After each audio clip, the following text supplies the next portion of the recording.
मासमिक पूर्णिमा के दिन श्री सत्यनारायण भगवान की कथा और आरती। तो एक बार बोलिए प्रेम से विष्णु भगवान की जय, लक्ष्मी माता की जय। यह कथा सुनने से दुख शोक आदि को दूर करने वाला है, धन्य धान्य को बढ़ाने वाला, सौभाग्य तथा संतान को देने वाला है। प्रथम अध्याय। एक समय की बात है, नैशिरण्य तीर्थ में शौनकादि 88,000 ऋषियों ने श्री सूत जी से पूछा, हे प्रभु, इस कलयुग में वेद विद्या रहित मनुष्य को प्रभु भक्ति किस प्रकार मिल सकती है तथा उनका उद्धार कैसे होगा। इसलिए हे मुनि श्रेष्ठ, कोई ऐसा व्रत कहिए जिससे थोड़े समय में पुण्य प्राप्त होवे तथा मन वांछित फल मिले। ऐसा कथा सुनने की हमारी इच्छा है।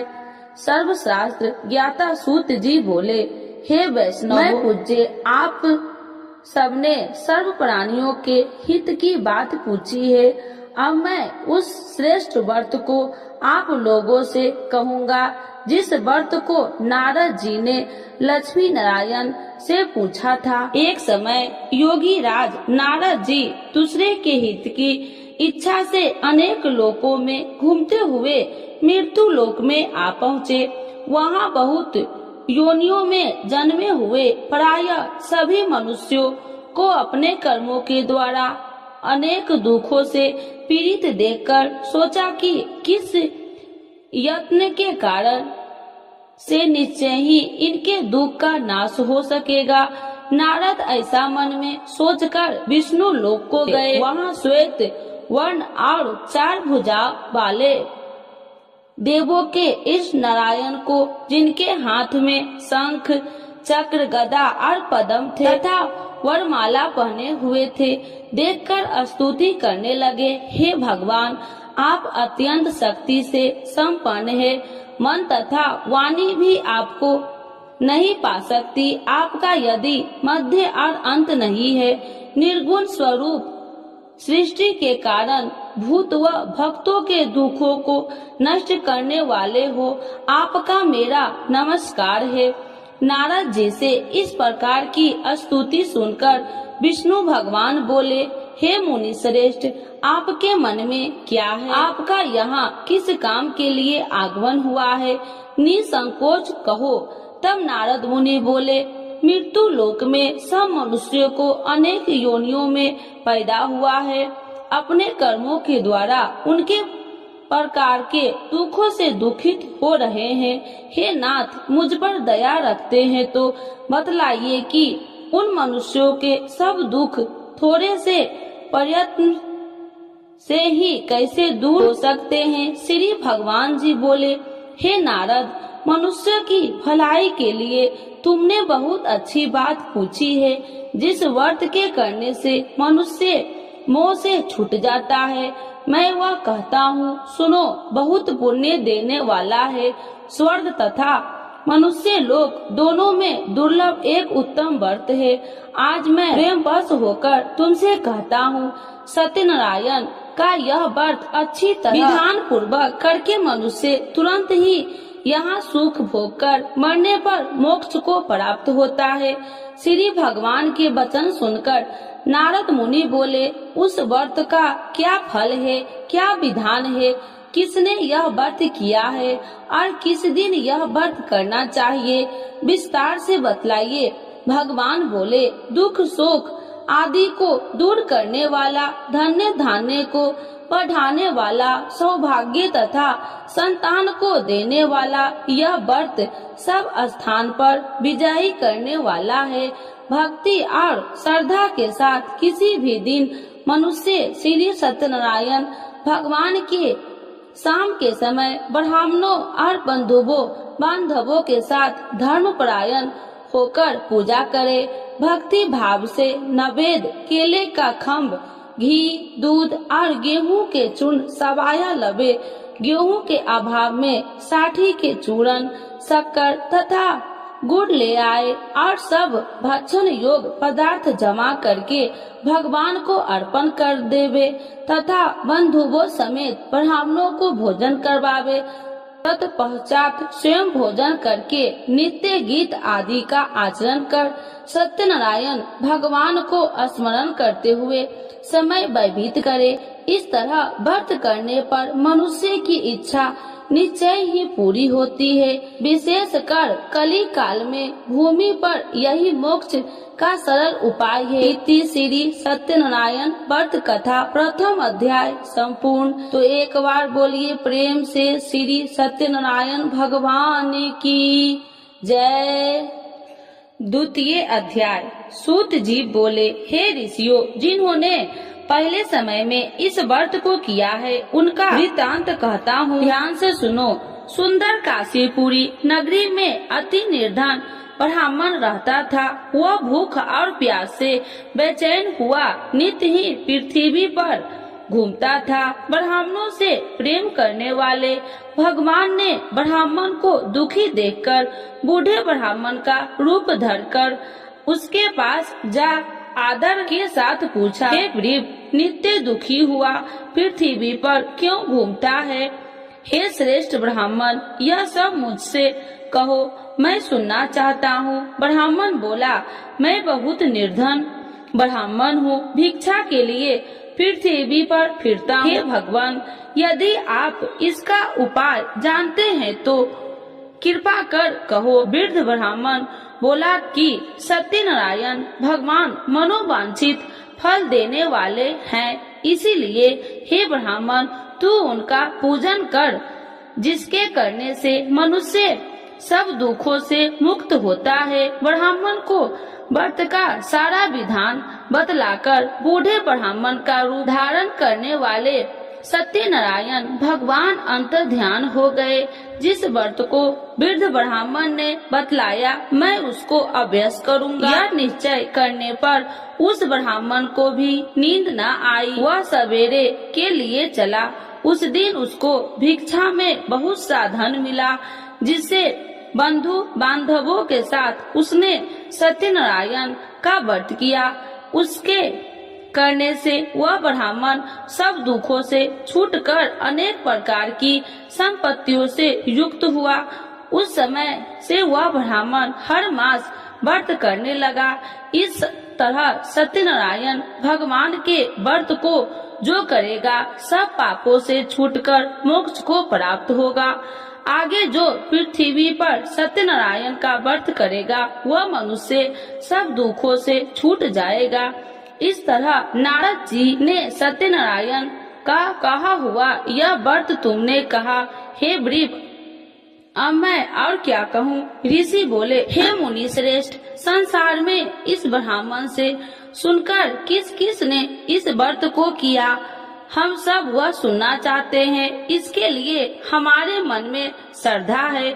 सूत जी बोले, हे मुनियों, जिसने इस व्रत को किया है वह सब सुनो। एक समय वह ब्राह्मण धन और ऐश्वर्य के अनुसार बंधु बांधवों के साथ व्रत करने को तैयारी हुआ। उसी समय एक लकड़ी बेचने वाला बूढ़ा आदमी आया और बाहर लकड़ियों को रखकर ब्राह्मण के मकान में गया। प्यास से दुखी लकड़हारा उनको व्रत करते देखकर ब्राह्मण को नमस्कार करके पूछने लगा कि आप यह क्या कर रहे हैं और इसके करने से क्या फल मिलता है, कृपया करके मुझसे कहो। ब्राह्मण ने कहा, सब मनोकामनाओं को पूरा करने वाला यह सत्यनारायण भगवान का व्रत है। इसकी ही कृपा से मेरे यहाँ धन्य धान्य आदि की वृद्धि हुई है। ब्राह्मण से व्रत के बारे में जानकर लकड़हारा बहुत प्रसन्न हुआ। चरणामृत ले और प्रसाद खाने के बाद अपने घर को आया। लकड़हारे ने मन में इस प्रकार का संकल्प किया कि आज ग्राम में लकड़ी बेचने से जो धन मिलेगा उसी से सत्यनारायण देव का उत्तम व्रत करूंगा। यह मन में विचार कर वह बूढ़ा लकड़हारा लकड़ियां अपने सिर पर रखकर जिस नगर में धनवान लोग रहते थे वह ऐसे ही सुंदर नगर में गया। उस दिन वहां पर बूढ़े को उन लकड़ियों का दाम पहले दिनों से 100 गुना मिला। तब वह बूढ़ा लकड़हारा दाम ले और अति प्रसन्न होकर पक्के केले की फली, शक्कर, घी, दूध, दही और गेहूं का चूर्ण इत्यादि सत्यनारायण भगवान के व्रत को कुल सामग्रियों को लेकर अपने घर गया। फिर उसने अपने भाइयों को बुलाकर विधि के साथ भगवान का पूजन और व्रत किया। उस व्रत के प्रभाव से बूढ़ा लकड़हारा धन धान्य आदि से युक्त हुआ और संसार के समस्त सुख भोगकर वैकुंठ को चल गया। इति श्री सत्यनारायण व्रत कथा द्वितीय अध्याय संपूर्ण। तो एक बार बोलिए प्रेम से श्री सत्यनारायण भगवान की जय। तृतीय अध्याय। श्री सूत जी बोले, हे श्रेष्ठ मुनियों, अब मैं आगे की एक कथा कहता हूँ। प्राचीन काल में उल्कामुख नाम का एक महान ज्ञानी राजा था। वह जितेंद्रिय और सत्यव्रता था। प्रतिदिन मंदिरों में जाता तथा गरीबों को धन देकर उनके दुख दूर करता था। उसकी पत्नी कमल के समान सुंदर मुख वाली और सती साध्वी थी। एक दिन भद्रशिला नदी के तट पर वे दोनों विधि विधान से सहित श्री सत्यनारायण भगवान का व्रत कर रहे थे। उस समय वहाँ साधु नामक एक वैश्य आया। उसके पास व्यापार के लिए बहुत सा धन था।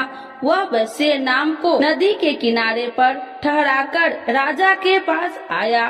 राजा को व्रत करते हुए देखकर उसने विनय पूर्वक पूछा, हे राजन, यह आप क्या कर रहे हैं? मेरी सुनने की इच्छा है, कृपया आप यह मुझे भी समझाइए। महाराज उल्कामुख ने कहा, हे साधु वैश्य, मैं अपने बंधु बांधवों के साथ पुत्र की प्राप्ति के लिए श्री सत्यनारायण भगवान का व्रत व पूजन कर रहा हूँ। राजा के वचन सुनकर साधु नामक वैश्य ने आदर से कहा, हे राजन, मुझे भी इसका संपूर्ण विधि विधान बतलाइए। मैं भी आपके कहे अनुसार इस व्रत को करूँगा।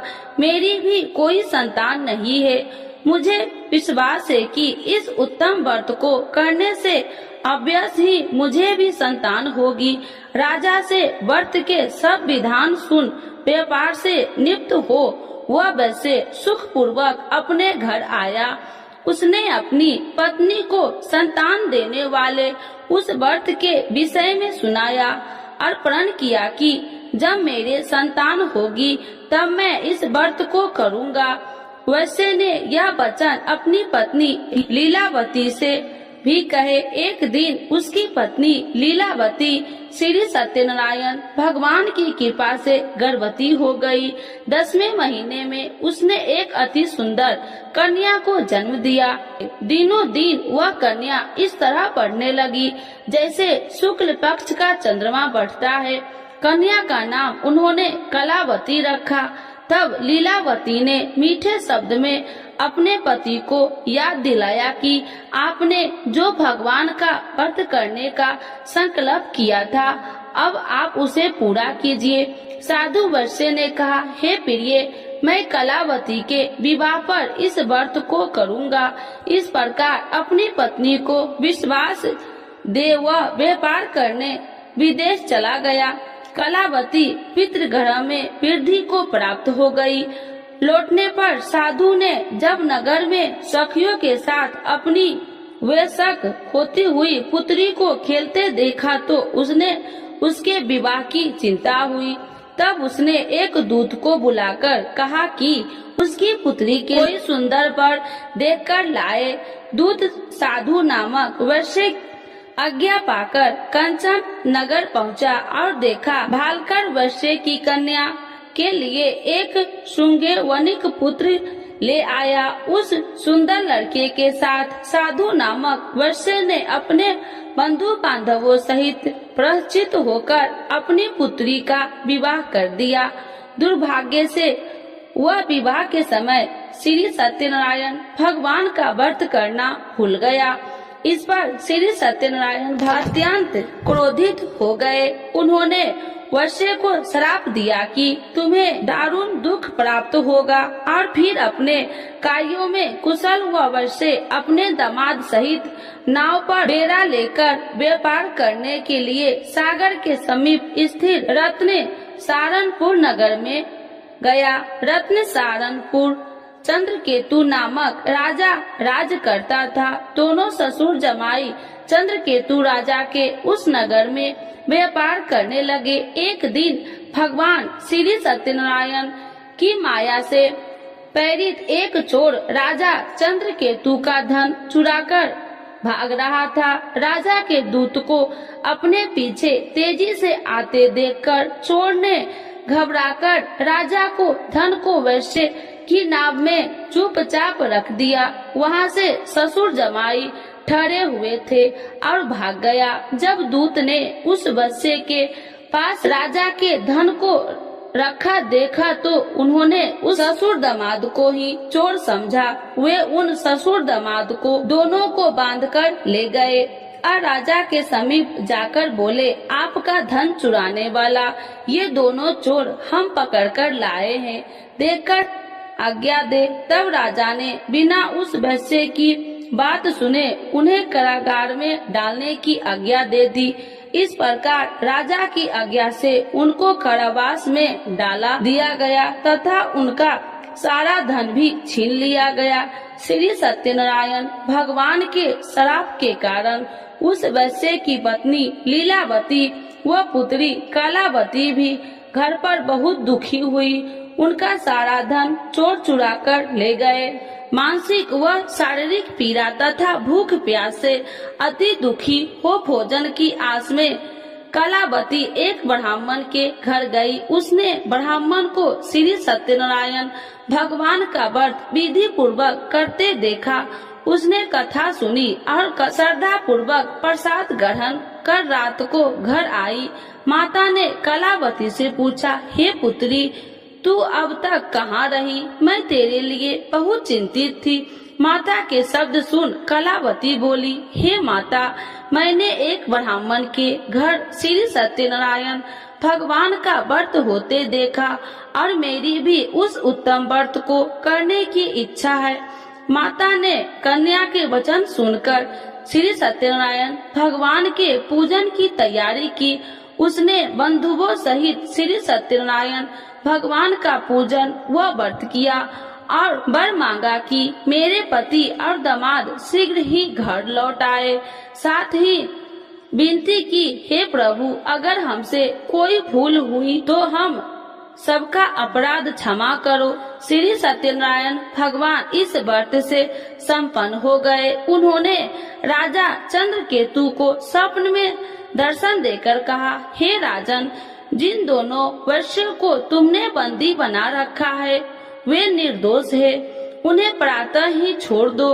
उनका सब धन जो तुमने अधिग्रहित किया है लौटा दो, अन्यथा मैं तुम्हारा राज्य, धन, पुत्र आदि सब नष्ट कर दूंगा। राजा से ऐसे वचन सुनकर भगवान अंतर्ध्यान हो गए और फिर प्रातः काल राजा चंद्रकेतु के दरबार में सबको अपना स्वप्न सुनाया और सैनिक को आज्ञा दी कि दोनों वैश्य को कैद से मुक्त कर दरबार में ले आओ। दोनों ने आते ही राजा को प्रणाम किया। राजा ने कोमल वचनों से कहा, हे महामुने भावो, तुम्हें अज्ञानतावश ऐसा कठिन दुख प्राप्त हुआ है।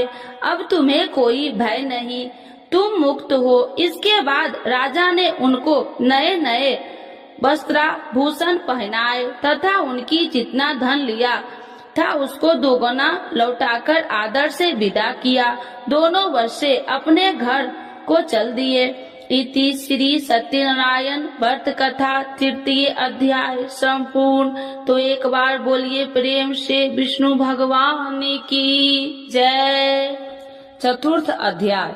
सूत जी ने आगे कहा, वैश्य ने यात्रा आरंभ की और अपने नगर को चला। अनेक थोड़ी दूर आगे बढ़ने पर दंडी वेशधारी श्री सत्यनारायण भगवान ने उसकी परीक्षा लेने हेतु उससे पूछा, हे वैश्य, तेरी नाव में क्या है? अभिमान वणिक हंसता हुआ बोला, हे दंडी, आप क्यों पूछते हैं? क्या धन लेने की कामना है? मेरी नाव में तो बेल के पत्ते भरे हैं, वैश्य ने ऐसे वचन सुनकर दंडी वेशधारी श्री सत्यनारायण भगवान बोले, तुम्हारा वचन सत्य हो। ऐसा कहकर वे वहाँ से चले गए और कुछ दूर जाकर समुद्र के तट पर बैठ गए।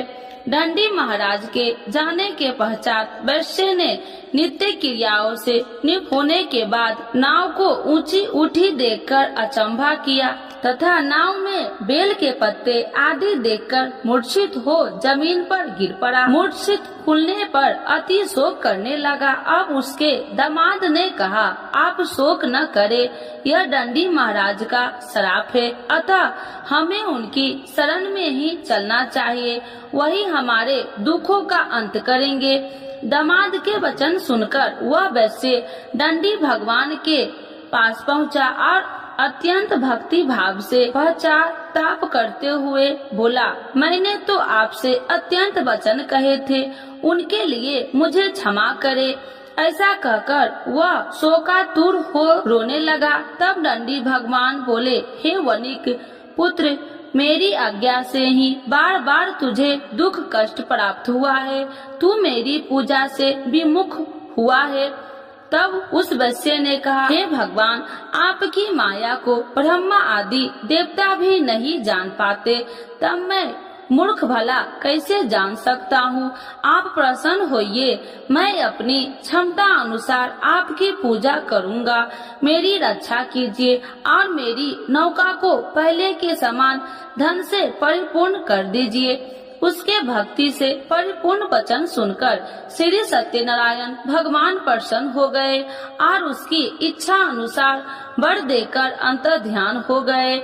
तब ससुर व दामाद दोनों ने नाव पर आकर देखा कि नाव धन से परिपूर्ण है। फिर वह विधि विधान से भगवान सत्यनारायण का पूजन कर साथियों सहित अपने नगर को चला। तब वह अपने नगर के निकट पहुंचा। तब उसने एक दूत को अपने घर भेजा। दूत ने साधु नामक वैश्य के घर जाकर उसकी पत्नी को नमस्कार किया और कहा, आपके पति अपने जमाता सहित इस नगर में समीप आ गए हैं। लीलावती और उसकी कन्या कलावती इस समय भगवान का पूजन कर रही थी। दूत का वचन सुनकर साधु की पत्नी ने बड़े हर्ष के साथ सत्यनारायण भगवान का पूजन पूर्ण किया और अपनी पुत्री से कहा, मैं अपने पति के दर्शन को जाती हूँ, तू पूजन पूर्ण कर शीघ्र आ जाना। परंतु कलावती पूजन एवं प्रसाद छोड़कर अपने पति के दर्शन के लिए चली गई। पूजन एवं प्रसाद की अवज्ञा के कारण भगवान सत्यनारायण ने रुष्ट हो उसके पति को नाव सहित पानी में डुबो दिया।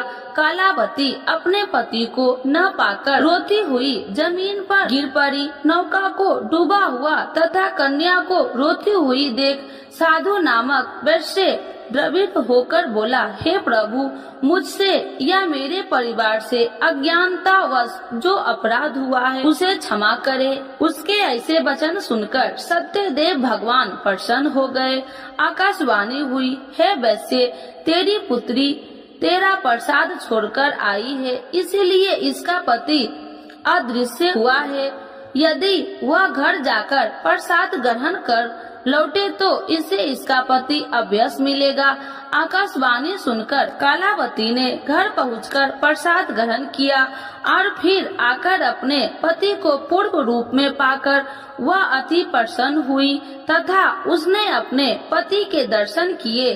तत्पश्चात साधु वैश्य ने वही बंधु बांधवों सहित सत्य देव का विधि पूर्वक पूजन किया। वह इस लोक के सभी प्रकार के सुख भोग कर अंत में मोक्ष को प्राप्त हुआ। इति श्री सत्यनारायण व्रत कथा चतुर्थ अध्याय संपूर्ण। एक बार बोलिए प्रेम से श्री सत्यनारायण भगवान की जय। पंचम अध्याय। श्री सूत जी बोले, हे ऋषिगण, मैं एक और कथा कहता हूँ, आप सभी ध्यान से सुनो। सदा प्रजा के लिए चिंतित तुंगध्वज नाम का एक राजा था। उसने भगवान सत्यनारायण का प्रसाद त्याग कर बहुत कष्ट पाया। एक समय राजा वन में अन्य पशुओं को मारकर बर के वृक्ष के नीचे आया। वहाँ उसने ग्वालों को भक्ति भाव से बंधु बांधवों सहित श्री सत्यनारायण जी की पूजन करते देखा, परंतु राजा देखकर भी अभिमान के कारण न तो वहाँ गया और न ही सत्यदेव भगवान को नमस्कार ही किया। जब ग्वालों ने भगवान का प्रसाद उसके सामने रखा तो वह प्रसाद छोड़कर अपने नगर को चला गया। नगर में पहुंचकर उसने देखा कि उसका सारा राज्य नष्ट हो गया। वह समझ गया कि यह सब भगवान सत्यदेव ने रुष्ट होकर किया है। तब वह वन में वापस आया और ग्वालों के समीप जाकर विधि पूर्वक पूजन कर प्रसाद ग्रहण किया तो सत्यनारायण की कृपा से सब कुछ पहले जैसा ही हो गया और लंबे समय तक सुख भोग कर मरणोपरांत वह मोक्ष को प्राप्त हुआ। जो मनुष्य इस श्रेष्ठ दुर्लभ व्रत को करेगा, श्री सत्यनारायण भगवान की कृपा से उसे धन्य धान्य की कोई कमी नहीं होगी। निर्धन धनी और बंदी बांधवों से मुक्त होकर निर्भय हो जाता है। संतानहीन को संतान की प्राप्ति होती है तथा सब इच्छाएं पूर्ण कर अंत में वह वैकुंठ धाम को जाता है। अब उनके बारे में भी जानिए जिन्होंने पहले इस व्रत को किया है। अब उनके दूसरे जन्म की कथा भी सुनिए। सतानंद नामक वृद्ध ब्राह्मण ने सुदामा के रूप में जन्म लेकर श्री कृष्ण की भक्ति एवं सेवा कर वैकुंठ प्राप्त किया। उल्का मुख नामक महाराज राजा दशरथ बने और श्री रघुनाथ का पूजन कर मोक्ष को प्राप्त हुए। साधु नाम के वैश्य ने धर्मात्मा व सत्य प्रतिज्ञ राजा मोर ध्वज बनकर अपने पुत्र को और से चीर कर वैकुंठ धाम प्राप्त किया। महाराज ध्रुमध्वज और स्वयंभू मनु बने। उन्होंने बहुत से लोगों को भगवान की भक्ति में लीन करवाकर वैकुंठ धाम प्राप्त किया। लकड़हारा अगले जन्म में गृह नामक निषाद राजा बना, जिसने राम के चरणों की सेवा कर अपने सभी जन्मों को संवार लिया। इति श्री सत्यनारायण व्रत कथा 5वां अध्याय संपूर्ण। तो एक बार बोलिए प्रेम से भगवान श्री सत्यनारायण की जय। आरती श्री सत्यनारायण जी की जय। लक्ष्मी रमीना श्री जय लक्ष्मी रमीना सत्यनारायण स्वामी जनिपात की हरिना। जय लक्ष्मी रमीना रत्न जड़ित सिंहासन अद्भुत छवि राजे स्वामी अद्भुत छवि राजे। नारद करत निरंजन घंटा ध्वनि बाजे। ओम जय लक्ष्मी रमीना प्रगट भये कलिकारणी दिज को दरस दियो स्वामी दिज को दरस दियो। बूढ़ो ब्राह्मण बन कर कंचन महल कियो। जय लक्ष्मी रमीना दुर्लभ भील कठारो इन पर कृपा करी स्वामी इन पर कृपा करी। चंद चूर एक राजा जिनकी विपत्ति हरी। जय लक्ष्मी रमीना वैश्य मनोरथ पायो सरदा तज दिन्नी स्वामी सरदा तज दिन्नी। सफल भोग प्रभु जी फिर स्तुति किन्नी। ओम जय लक्ष्मी रमीना भाव भक्ति के कारण छिन छिन रूप धरियो स्वामी छिन छिन रूप धरियो। सरधा धारण किन्ही सरधा धारण किन्ही।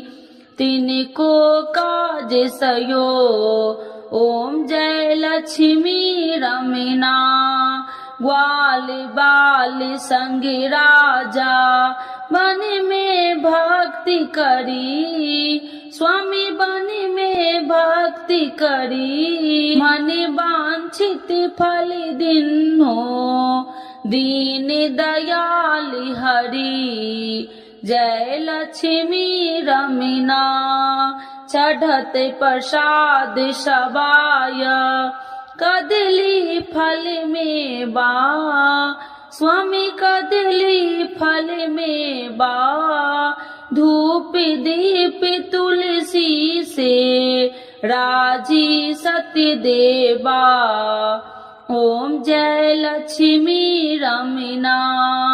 श्री सत्यनारायण जी की आरती जो कोई नर गावे स्वामी जो कोई नर गावे कहत शिवानंद स्वामी मन वांछित फल पावे जय लक्ष्मी रमीना स्वामी जय लक्ष्मी रमीना। श्री सत्यनारायण भगवान की जय विष्णु भगवान की जय सर्व देवी देवताओं की जय।